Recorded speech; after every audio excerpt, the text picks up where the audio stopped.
Information hub کے ناظرین السلام علیکم، نئی ویڈیو میں خوش آمدید۔ ناظرین گرامی، تہلکہ خیز خبر آپ کے سامنے میں رکھنے جا رہا ہوں۔ اگر آپ ویڈیو کو شروع سے لے کر اینڈ تک دیکھیں گے تب بھی آپ کو بہت زیادہ فائدہ ہو سکتا ہے۔ ناظرین گرامی، روس کے ایٹمی میزائل میدان میں آ گئے، یورپ پر بڑے حملے کا اعلان کر دیا۔ روس نے یوکرین کے درجنوں علاقوں پر بم برسا دیے، پاکستان فوج سے مدد کا اعلان کر دیا۔ ویڈیو کی تفصیلات میں آگے بڑھنے سے پہلے ہماری ویڈیو کو لائک کر دیں، چینل کو سبسکرائب کر کے بیل آئیکن پر ضرور کلک کر دیں۔ بہت بڑی بریکنگ نیوز آپ کے سامنے میں رکھنے جا رہا ہوں۔ ایسے خطرناک اور ہولناک موضوع پر بات کریں گے جس نے دنیا کے امن کو خطرے میں ڈال دیا ہے۔ اسرائیل اور ایران کی جنگ کے بعد اب میں بات کرنے والا ہوں روس اور یوکرین کی جنگ کے بارے میں، روس اور یورپ کی جنگ کے بارے میں۔ روس نے ایٹمی میزائل جو ہے وہ یورپ پر برسانے کا اعلان کر دیا ہے۔ روس کے ایٹمی میزائل میدان میں آ چکے ہیں۔ روس نے یورپ پر بڑے حملے کا اعلان کر دیا۔ یوکرین کے درجنوں علاقوں پر روسی بمباری ابھی تک جاری ہے۔ فروری 2022 سے شروع ہونے والی جنگ 2024 تک پہنچ چکی ہے اور 2025 میں 3 سال کا عرصہ ہو جائے گا، اور حالات اتنے سنگین ہو چکے ہیں کہ اب روس پیچھے مڑ کر نہیں دیکھ رہا۔ روس ہر صورت یوکرین کو تباہ کرنا چاہتا ہے، ہر صورت یوکرین پر قبضہ کرنا چاہتا ہے۔ اس کے علاوہ پاک فوج نے اس صورتحال میں مکمل تیار ہے۔ روس نے پاکستانی فوج سے مدد مانگ لی ہے۔ جو ریسنٹلی SCO سمٹ ہوا ہے اس میں جو روس کے وزیر اعظم آئے تھے انہوں نے پاکستانی فوج سے مدد کی اپیل کی ہے۔ اس کے علاوہ روس اور یوکرین کے درمیان جاری جنگ نے پورے یورپ اور دنیا کو ہلا کر رکھ دیا۔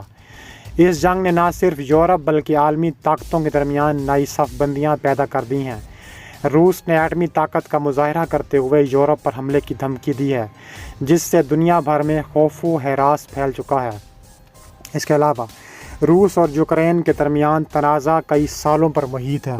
یوکرین میں سوویت یونین کے خاتمے کے بعد جو روس آزاد ہو اس کے بعد روس ہر صورت یوکرین پر حملہ اس وقت سے کرتا آ رہا ہے۔ نیٹو اور مغربی ممالک کی یوکرین میں مداخلت نے روس کو مزید اشتعال دلایا ہے، اور کہا جا رہا ہے کہ روس نے نیٹو کی توسیع کو اپنے دفاع کے لیے خطرہ سمجھا اور یوکرین کو نیٹو کا حصہ بننے سے روکنے کے لیے سخت اقدامات کیے۔ حالیہ دنوں میں روس نے یوکرین پر شدید حملے کیے ہیں جس میں درجنوں علاقے نشانہ بنے ہوئے ہیں۔ روس کے پاس دنیا کے سب سے بڑے ایٹمی ہتھیاروں کا ذخیرہ موجود ہے۔ اس کی ایٹمی صلاحیتوں میں بین البراعظمی میزائل، سب میرین لانچ میزائل، جدید ایٹمی بم شامل ہیں۔ روس نے حالیہ دنوں میں ان میزائلوں کو میدان میں لا کر دنیا کو خبردار کیا ہے کہ وہ کسی بھی حد تک جا سکتا ہے۔ روس کے صدر ولادیمیر پوتن نے ایک خطاب میں کہا ہے کہ روس اپنے دفاع کے لیے ہر ممکن اقدامات کرے گا۔ یورپ کو خبردار کیا ہے کہ وہ روس کو مشتعل نہ کرے۔ پوتن کے اس بیان نے عالمی سطح پر خوف و ہراس پھیلا دیا ہے، اور ماہرین کا کہنا ہے کہ یہ جنگ کسی بھی وقت ایٹمی جنگ میں تبدیل ہو سکتی ہے۔ روسی افواج نے یوکرین کے درجنوں علاقوں پر شدید بمباری کی ہے۔ فضائی حملوں میں رہائشی علاقے، عسکری تنصیبات اور سرحدی مراکز نشانہ بنے ہوئے ہیں۔ روس کے جنگی طیارے تابڑ توڑ بمباری کر رہے ہیں۔ یوکرین کو شدید نقصان پہنچا ہے۔ کیف، خارکیف، ماریوپول اور دیگر بڑے شہروں میں روسی بمباری کے نتیجے میں ہزاروں لوگ بے گھر ہو چکے ہیں، جبکہ سینکڑوں کی تعداد میں شہری ہلاک ہو چکے ہیں۔ روس کی یہ کارروائی یوکرین کے لیے ایک تباہ کن صورتحال پیدا کر رہی ہے، جبکہ بین الاقوامی امدادی تنظیمیں اس جنگ میں بے بس نظر آ رہی ہیں۔ اس کے علاوہ کہا جا رہا ہے کہ روس جو ہے یوکرین کے جو بجلی گھر ہیں وہاں پر حملے کر رہا ہے۔ اب انہوں نے ایک ماریوپول کے بجلی گھر پر حملہ کیا ہے، جس سے کہا جا رہا ہے کہ آدھا یوکرین جو ہے وہ ڈوب گیا ہے اندھیرے میں۔ یوکرین جو ہے آگے سردیوں کی وجہ سے روس بار بار ایسے چیزوں پر، ایسے عسکری تنصیبات پر حملہ کر رہا ہے کہ آگے یوکرینی عوام کو شدید نقصان اٹھانا پڑے اور یوکرین ہتھیار ڈال جائے۔ لیکن یوکرینی صدر ولادیمیر زیلنسکی نے کہا ہے کہ روس کو کسی بھی حملے کو کامیاب نہیں ہونے دیں گے۔ انہوں نے کہا ہے کہ ہماری فوج روس کے خلاف ہر وقت تیار بیٹھی ہے اور ہر وقت وہ روس پر حملہ کرنے کا فیصلہ کر چکی ہے۔ اس کے علاوہ روس نے پاکستان سے عسکری مدد کی درخواست کی ہے۔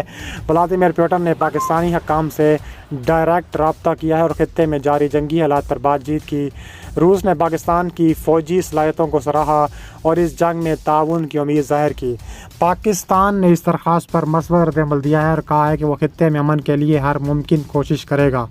پاک فوج کی عسکری تیاریوں کو بڑھا دیا گیا ہے۔ فوج کی ہر ممکنہ صورتحال کے لیے تیار رہنے کا حکم جاری کر دیا گیا ہے۔ پاکستان کی فوجی قیادت نے کہا ہے کہ وہ امن کے لیے اہم کردار ادا کرنے کو تیار ہیں۔ پاکستان کی فوج دنیا کی بہترین افواج میں شمار ہوتی ہے۔ پاکستان کے پاس جدید ترین ٹینک، لڑاکا طیارے، میزائل سسٹم موجود ہیں، جن میں شاہین، غوری، بابر میزائل شامل ہیں۔ پاک فوج کی تیاریوں کو مزید بڑھا دیا گیا ہے۔ روس کے ساتھ عسکری تعاون کے امکانات بھی غور کیا جا رہا ہے۔ روس اور پاکستان کے ممکنہ تعاون پر عالمی سطح پر ملا جلا رد عمل دیکھنے کو مل رہا ہے۔ امریکہ اور یورپ نے اس تعاون پر شدید تشویش کا اظہار کیا ہے، جبکہ چین اور دیگر اتحادی ممالک نے اس کو عالمی سیاست میں ایک نیا موڑ قرار دیا ہے۔